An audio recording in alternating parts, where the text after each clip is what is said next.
Is dit God wat met my praat?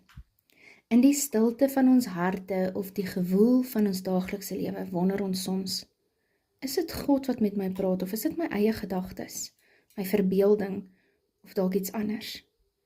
Hierdie vraag is normaal, veral wanneer ons voor groot besluite staan of leiding soek van God af. Die Bybel gee vir ons duidelike riglyne om God se stem te herken en te kan onderskei. Veral omdat daar soveel ander invloede is. In Johannes 10 vers 27 tot 28 sê Jesus, my skape luister na my stem, en ek ken hulle, en hulle volg my, en ek gee aan hulle die ewige lewe, en hulle sal nooit te nimmer vergaan nie, en niemand sal hulle uit my hand ruk nie. Dit is verse soos die, wat ons herinner dat God se stem altyd liefdevol, doelgerig en ooreenstemmend met sy karakter is. Hoe praat God met ons? Hy gebruik verskillende maniere om met ons te kommunikeer en dit is uniek aan wie jy is. Hy praat met ons deur sy woord. Die Bybel is God se primêre manier om met ons te praat. In 2 Timoteus 3 vers 16 tot 17 staan daar, die hele skrif is deur God ingegee en is nuttig vir lering, weerlegging, teregwysing en onderwysing in geregtigheid. So as jy wonder of 'n boodskap van God is, toets dit teen die Bybel. God sal nooit iets vra wat sy woord weerspreek nie. Natuurlik praat hy met ons deur die Heilige Gees. In Johannes 16 vers 13 beloof Jesus dat die Heilige Gees ons na die waarheid sal lei. Dit kan kom as 'n sagte gevoel van vrede, 'n skielike insig of 'n oortuiging wat jou nader aan God trek.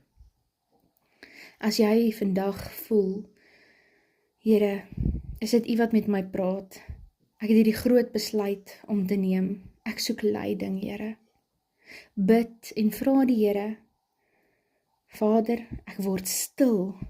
Praat met my. Ek wil die fluistering van jou stem hoor. Jy is die een wat ek wil volg.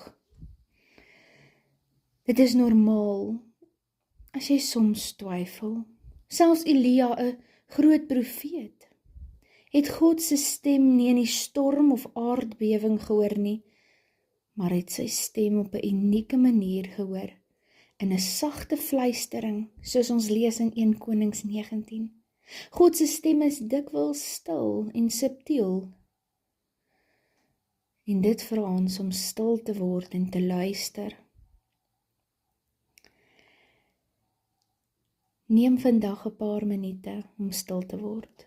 Lees 'n kort gedeelte uit die Bybel en vra God om jou te lei. En as jy dink jy het 'n antwoord gekry van God af, onthou, toets dit teen die Bybel en vra God vir sy wysheid, dat hy jou sal leer om te vertrou en om stap vir stap gelei te word deur hom.